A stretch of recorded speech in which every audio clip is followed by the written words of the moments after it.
We have a 1999 Chevrolet S10. We're going to go through the steps in replacing the fuel pump.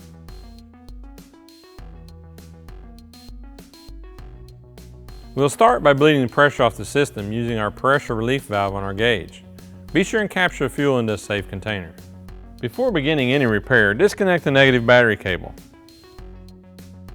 Unbolt the filler assembly from the bed. This will ease in the removal of the tank.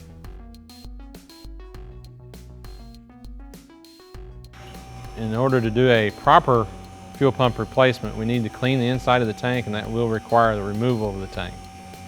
Loosen the filler and vent hose from the filler pipe.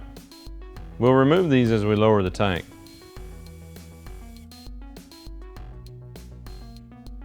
Remove the plastic cover from the front of the tank. On the left front of the tank, remove the strap bolt. Due to the age of the vehicle, this strap bolt may break. There is a repair kit available at the local parts store. Remove the 4 bolts holding the bracket to the frame.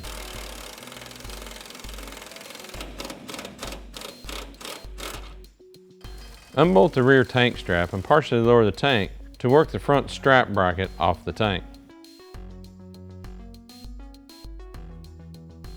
As you lower the tank, work the filler hose and vent line over the top of the frame.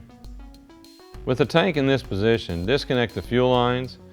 When removing the fuel line, there may be some residual pressure. Be sure and capture this fuel into a safe container. Disconnect the emissions line and the electrical connections.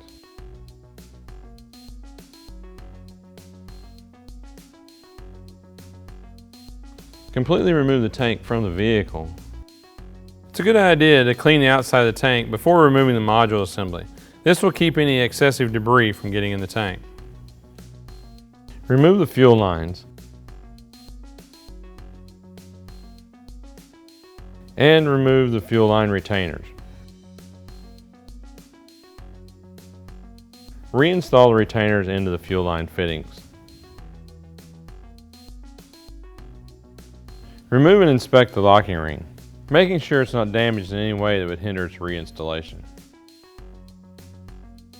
As you remove the fuel pump module from the tank, keep in mind there's a reservoir at the bottom of the module assembly that will hold residual fuel. Be sure and capture this into a safe container. At this point, we need to drain the remaining fuel into a safe container and then clean the inside of the tank. We want to be sure that the tank is as clean as possible to allow a clean environment for the fuel pump.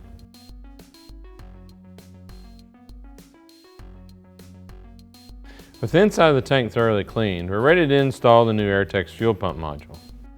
Attach the float arm to the sender, making sure it clips into place. Install the tank seal onto the module assembly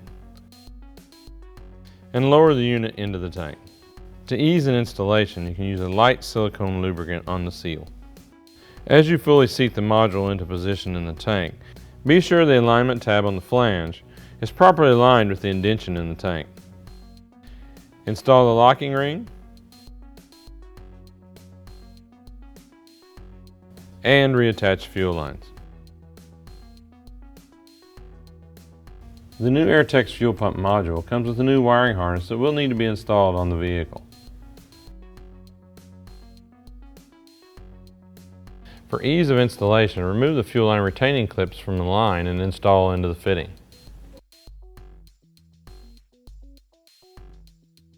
As you raise the tank into position, work the fuel filler and vent line over the frame. With the tank in this position, reconnect the fuel lines, emission line, and electrical connections.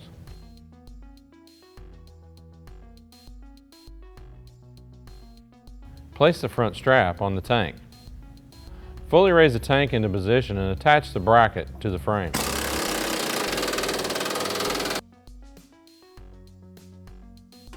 Reconnect the rear strap and tighten the front strap into the bracket. Reinstall the plastic shield. Work the fuel filler and vent line onto the filler tube and reattach to the body. With the repair complete, reattach the negative battery cable. Cycle a key 2 to 3 times in order to charge the system. Start the vehicle and monitor fuel pressure, making sure it's within vehicle specifications. Now before we remove our pressure gauge, we'll shut the vehicle off and bleed the pressure using our pressure gauge, making sure to capture any fuel into a safe container.